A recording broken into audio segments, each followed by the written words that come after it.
Chambre bébé pour bien dormir.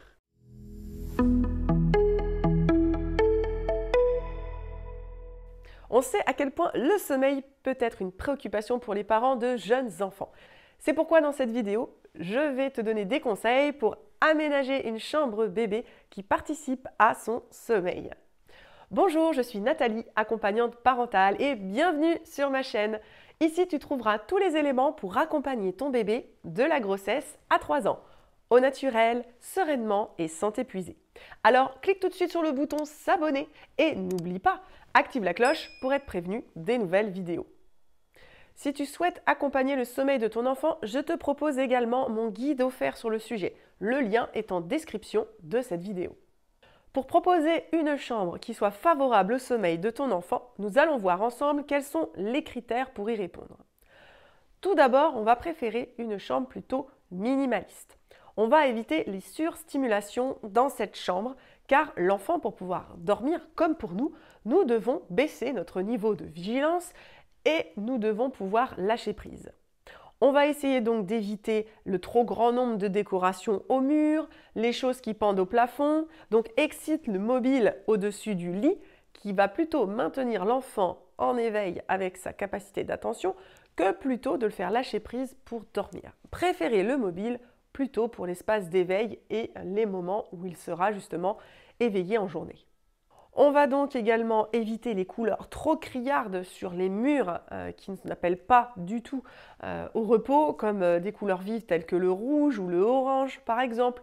On va préférer du bleu plutôt calme, bleu ciel. On peut aller sur des gris clairs, gris nacré, du blanc. On peut aller sur des beiges, bref, des couleurs plutôt douces qui vont favoriser l'endormissement. Pour la luminosité également, on va éviter d'avoir des lumières trop importantes et le soir, lorsqu'on peut par exemple lire l'histoire ou réaliser le rituel avant le dodo de nuit, eh bien baisser les lumières, donc plutôt avoir une petite lampe sur le côté qui aura un niveau de luminosité beaucoup plus bas. De la même façon, attention aux veilleuses qui peuvent avoir des luminosités assez importantes. Un niveau de luminosité trop élevé va bloquer la production de la mélatonine. C'est l'hormone qui nous permet de dormir. Donc, on va favoriser une luminosité basse, même dans le reste de la maison, lorsqu'on s'approche du moment du coucher. On va également favoriser un air sain, c'est-à-dire qu'on va pouvoir aérer, par exemple, le soir avant de mettre bébé au lit, bien sûr pas en même temps pour éviter les courants d'air. On va essayer de favoriser un environnement sain, avec des tissus en matériaux plutôt naturels, avec du coton par exemple.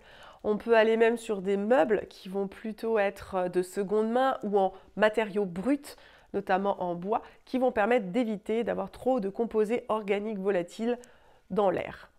Ceci va participer à l'environnement sain qui est lui-même favorable pour le sommeil de l'enfant. Enfin, pour le lit, tout d'abord, l'emplacement du lit, il est intéressant que l'enfant puisse voir en fait où vous arrivez pour qu'il puisse se sentir en sécurité et ne pas être surpris au moment où on ouvre la porte.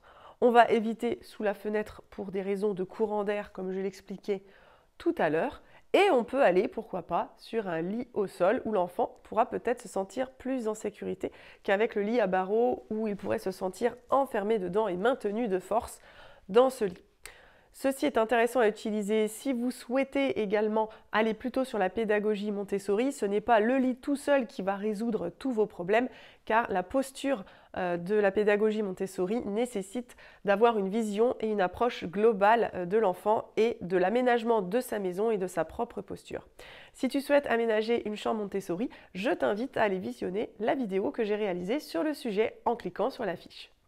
Enfin, pour l'ambiance sonore, eh bien, on va préférer une ambiance plutôt calme et douce. Donc, on va pouvoir nous-mêmes baisser notre ton de voix si l'on lit une histoire. Si l'on met une petite musique pour la détente, eh bien, on va essayer de la mettre pas trop fort, par exemple, de façon à baisser, encore une fois, le seuil de vigilance de l'enfant pour l'aider à lâcher prise et rencontrer le sommeil. Pour recevoir mon mini-guide offert sur les essentiels du sommeil, tu le retrouveras en description de cette vidéo. Il est totalement offert. Si tu rencontres des difficultés avec le sommeil de ton enfant, tu peux bénéficier d'un appel découverte offert où je vais réaliser une première analyse et t'expliquer comment je peux t'accompagner. Le lien est également en description de la vidéo. Si tu as aimé cette vidéo, n'hésite pas à mettre un pouce bleu. Si tu as des questions, pose-les en commentaire. Et je te dis à la semaine prochaine pour une nouvelle vidéo.